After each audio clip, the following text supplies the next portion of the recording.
Thanks very much. Next, Bray Patrick Lake from Duke and the All of Us Research Program, representing community engagement and patient advocacy perspective. Thank you. And I want to say thanks to everybody who gave me such a warm welcome this morning, thinking I was Amy Abernathy. It happens all the time. And it felt really good. She must have a lot of friends. So I do work at Duke with Amy, but I work in patient engagement. So with that, I wanted to say, you guys have touched upon so many important issues to patients.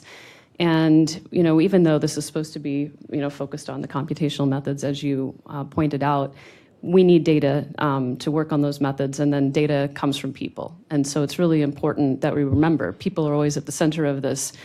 And I want to give you a simple definition of engagement. So engagement's really a bidirectional relationship that creates mutual benefit. And if we're just taking people's data, we're not really returning the value that we could, and we're certainly not using their expertise to help us develop these new models and this new world of precision oncology. So engagement, to be real, actually needs to be in a strategic plan. We need to think about it, we need to resource it, and we need to measure it. And so I'd ask all of you in whatever your efforts are, if it's you're developing a clinical trial or you're developing a new technology, do you even have an engagement plan?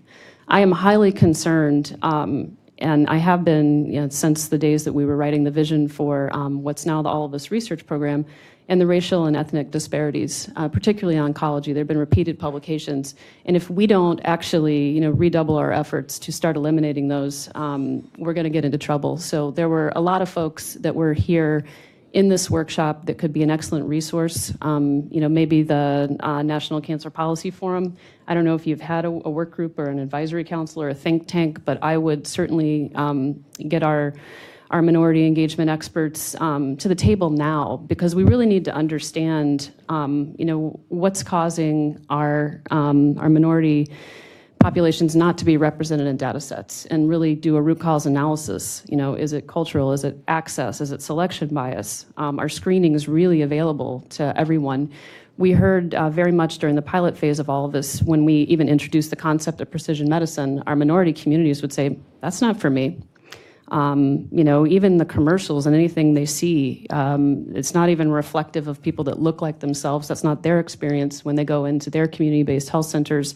And I think there's also a big power differential. I spoke a little bit yesterday just in the comments about advocating for my dad's needs, and I knew about all these models and methods, and I really had to put a lot of effort into advocating for his needs. But when you are in a position of being, food insecure, housing insecure, waiting for everything, you are essentially powerless in your whole life. And so I think we're kind of fooling ourselves if we think that people have the same ability and empowered nature to their personalities and lifestyles. It's not just a matter of health literacy.